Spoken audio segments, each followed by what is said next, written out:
We are going to be going over markers now in Final Cut Pro 10. And markers is a really useful tool that you want to do a couple of things for.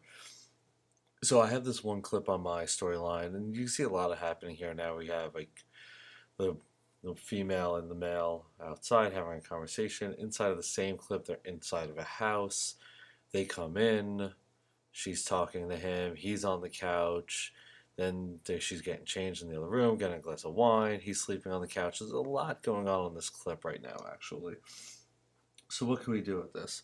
Well, if I just wanted the outside scene. So let's say I hit the letter M, and notice it turns green. Actually, it turns blue. Excuse me. So it turns blue. So there I have a marker. If I move down over to the indoor where I don't know, where they first enter the room, and I'm going to hit enter twice and that M twice, and that's going to open, not just make a marker but also create details. So you have M to just create a marker. If you press M, the letter M twice, it's going to make the marker but also open up the details. So the dialog box appears to make a note of the marker. The first one is the to-do item. And then if you select to-do item, the marker will turn red. So you have make note of the marker, which is what we're in first. This is just making a note of the marker. The second one is a to-do item where the marker is going to turn red. And then the third one is a chapter marker, such as a DVD. So when you're making a DVD of this and a new chapter starts, that's where I can have that there as well. So maybe here I just want a standard one, and I'm just going to label it enter the room and hit done. And I'm going to come over here where she goes in the kitchen, and I'm going to hit M twice, and the middle one is a to do. And then right here we can do, maybe I want color correction,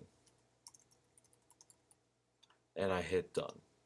And if I come over here where she's pouring a glass of wine, and I hit M twice, and my to do is audio.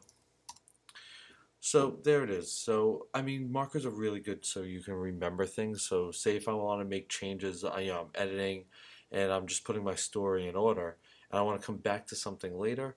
That's really important for markers to be on the storyline for me, where I can make those adjustments, right?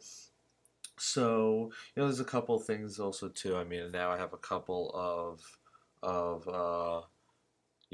have 4 markers on my clip here on the storyline, and I can make some real adjustments here. Now notice I just jumped from this marker, the third marker in red, to the fourth marker that is also in red, and I did that by pressing Control and the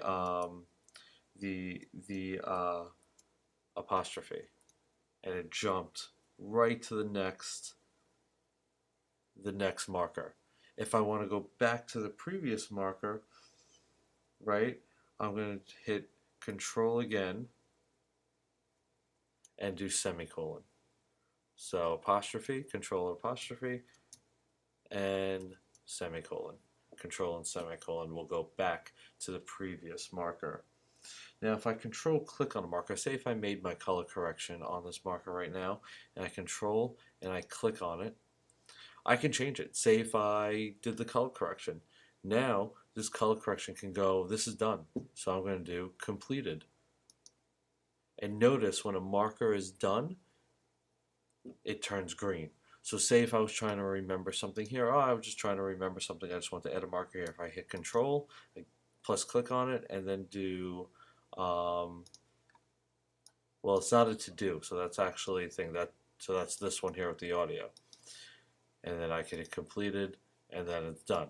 Now notice the one in blue, if I Control and click on it, I can just change it to a to do, or I can change it to a chapter marker, or again, I can just delete the marker entirely.